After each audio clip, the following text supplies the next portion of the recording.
Time for another edition of Fast Break Bets, talking about Thursday NBA playoff games. And we'll also mention parlayplay.io as a place to go if you're looking for some action. If you're someone who likes to wager on props, maybe you're someone in an area where you can't wager legally yet, but you like to play sports, you watch sports, you know what's going on, you just can't get any action in.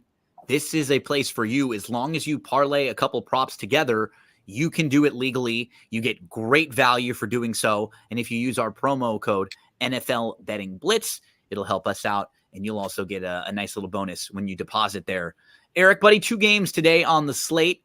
And we have 2 teams trying to keep their seasons alive. One of those teams is your team, the Milwaukee Bucks, who were able to stay alive one more time. Now they're a 6-point underdog on the road here, and just unfortunately a depleted team at this point without your 2 best players who you felt like were the guys you were going to lean on at this time of the year. And it really was admirable how hard they fought the other day. Now, I don't know if I trust Indiana to close this thing out. I don't know if I trust Indiana as a 6-point favorite. This is a team with players that haven't quite been in this situation a lot overall and as a group together. The one thing I will go to, and the one kind of spot I trust in here, was something that I played a few games ago when we were talking, and that was just Brook Lopez, because I feel like he is someone in the situation now that you can consistently go to get some easy looks, to get buckets. I mean, at any point, he can get his shot off in a deep 3 situation in the post. And Brook's point total for today was only 13 and a half. So, I was able to get him to 20 last time. You can play that any way you want. It's minus 112 at 13 and a half. So at just to get to 15, you're already getting plus money. That's plus 115. If you want to bump him to 20, that's plus 400. But I think even just over 13 and a half, 15 points, feel really solid about him. He's had a nice series. The first game when he was playing without both of the stars, he had 27 points. And then last game, he had 12. But it wasn't him that they needed early. It was more of like the Beverly game early on that was kind of helping carry the load. And it was also Portis there. So I think will be a game where they kind of have to lean back on him. How do you see this thing playing out for your squad tonight? Well, first, I got this early in the morning. I played the 8.5 for the Bucks, and then I also played them on the money line at plus 280. But per Woj, he tweeted out that they could play tonight, that Giannis and Dame could suit it up and give it a go. Both are working to try and make a return versus Indiana for Game 6 tonight, but unclear. What do you think would happen to that line? Because you and I are recording a couple hours earlier today. What do you think? It's down at 6 right now. If both those guys play, it's going to be pick 'em.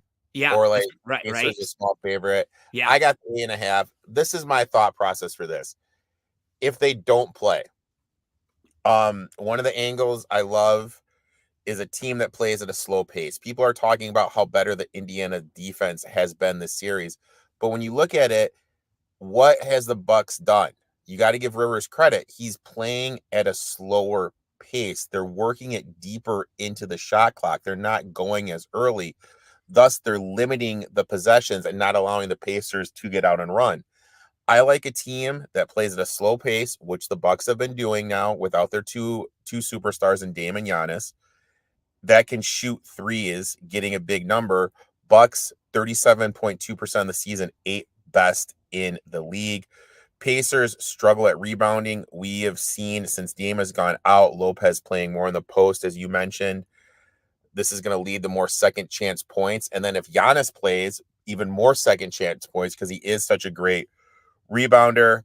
Pacers, I think one of my biggest takeaways was the Pacers' just lack of focus in game 5. They may have squandered a big opportunity if those guys play, or if one of those guys play, or if somehow Milwaukee, whoever plays, whatever, if somehow Milwaukee is able to win this series, the Pacers are going to really feel like they squandered an opportunity here. Also, it's looking the Knicks and 76ers could go 7.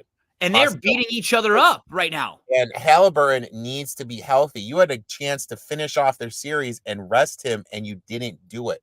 I really didn't like what I saw from the Pacers. I really don't trust their defense to play the full 24. Bucks are controlling the pace, forcing the Pacers to play in the half-court set. And when you look at their Pacers splits, the Bucks are letting them shoot threes just because how good the Pacers have been attacking the rim and in the mid-range game. The Pacers offense, they're shooting over their means right now. So they're going to get back to their baseline for the season, if that makes sense. And the Bucks are just like, dude, we're fine with you shooting threes. If Miles Turner goes 6 to 10 for threes and we lose that way, we're fine. Obi Toppin hits 2, we're fine, because they know statistically the odds say that won't happen. I think the Bucks pull it off here, man, just because the championship pedigree, they really have no one that can stop Middleton. Halliburton's backed up. The Pacers aren't really playing the Pacer basketball that they did. Well, they don't really know who they are because they were a team that was real offensive and lighted up. Now they're they're better defensively than they were before. They were horrible just based on some of their personnel with the Siakam out there a little bit more. But you're right. They don't really have an identity one way or the other. It's not like this is this incredible offensive team that's going to overwhelm you that way, and they're just not going to worry about defense. Or, hey, this is a really good defensive team. It's like they're trying to do a little bit more defensively, but they're losing out offensively. And I know what you mean. They're sometimes in trying to create that balance, you lose your strength, right? As a coach, that's one thing you got to be careful, because you want to make sure, okay, we have a couple great offensive players. We want to make sure we put them in a place to succeed. But if we put every really good offensive player with a really bad offensive player just because they're good on defense, well, those offensive players aren't going to be able to really thrive, right? Because they're not going to be able to pass the ball well, create assists, and play off of others. So, yeah, you got to worry about that type of thing. And they're in a weird spot. This is a huge game just for the Pacers, for the Bucks, because, again, can they buy themselves one more game? Can one of those guys maybe come back tonight? And if Lillard or Giannis is out there, that's going to give your squad such a big pick-me-up. Just a huge shot in the arm. Them coming back would be a huge shot in the arm. I really don't know what percentages they're going to be, how much they're going to play. But it just forces the Pacers to do something else. And the one thing is, I really think that when Middleton is healthy, which, let's face it, he's not even healthy right now. He rolled his ankle pretty bad. He's still out there gutting out. Middleton has shown he can kind of bandage be the guy against the Pacers with how bad their defense is. Those guys playing would be a huge shot in the arm. Siakam struggles against Giannis, and the Pacers are really going to feel the pressure. If those two roll out there and they start, even if they're not 100%, the fear is, obviously, with the calf injuries to long-term injury, which would be the worst thing possible. Either way, I like the Bucks here. I don't trust the Pacers rebounding. I don't trust their half-court sets, and I expect the Bucks to control the pace. Good luck, Bucks, tonight, trying to stay alive. So are the Knicks. So are the 76ers. They're at home, though. They're a 3-point favorite. As the Knicks 3-point underdog on the road, over under 201.5. Talk to us about how you see this game playing out tonight. So I played the Knicks. I did too. So this is the trend. Teams up 3-2 on the road. It's a 90-game sample size, are 67% against the number. In those 90 games, 59 have been straight-up wins. To me, this is a lot like the Game 3 situation. Knicks bluffed their way to a win in Game 2, lost, obviously didn't cover in Game 3. I think it's going to be the same thing here. 76ers bluffed their way to a win. Now you come home, and now this is going to be the game they're going to lose. Harris, 49 minutes. Maxey, 51 minutes. Embiid, 47 minutes. Now you have a one-day rest, and you're running it back in a physical game. I think that's just too much pounding, especially for Embiid. Embiid, he looks awful out there. I mean, And what we saw with he just looks physically beat down. Also, the Knicks, 37% three-point shooters, shot 27% from the game. They're due for some positive shooting regression. I just think it was a magical Maxey night, and he's kind of elevating himself to superstar level with the performances we're seeing. But if you run that game back 100 times, the Knicks win that probably 98 of them. It was just one of those, because they were up 7 with a minute and a half left. Maxey got that 4-point play. Just some fluky stuff. Knicks control the rebounding. Knicks have better three-point shooting. And the 76ers, with Embiid being hurt, are just really limited with how they can score. Yeah, Harris had his best game of the series too. He'd been awful for a lot of it. And I feel like we saw that the Knicks are able to win a game even with a bad game from Brunson. They did it the first couple games in the series. I don't think the Knicks can win. I don't think Philly can win unless they get a superhuman game from Embiid or like they did from Maxey.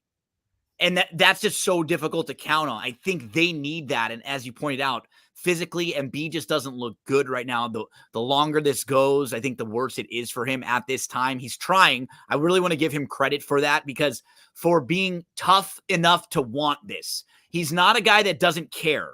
He does care, but he's still not able to do what they need from him right now. I'm on the Knicks. I played him on the money line and plus the 3. Yep, I got the 3.5, and I got plus 133. I also did Dante DiVincenzo over 2.5 threes at plus 105 for the series. 9 points, 3.2 rebounds, 1.8 assists, 30% from 3. Regular season 15.5 and 40% from 3. He is due for some positive shooting regression, averaging 6 threes a game. Ever since Julius Randle has gone out, he's been in the de facto number 2 guy. I think the Knicks are going to win. If the Knicks are going to win, they need he needs 8 or 9 or 10 threes, right? They need to do something. The last 2 games, he's made 3 threes while shooting 14, so he's still going to shoot them. Yep. He's shown us for half the year since Randall got hurt that he can be this guy. He's just through a slump right now. I'm going to play the regression. I think he bounces back. I played him over 2.5 at plus 205. I played over 3. You can get it at plus 440. If you really want to get crazy, you can play him to have the most threes in the game. I think that's at plus 650.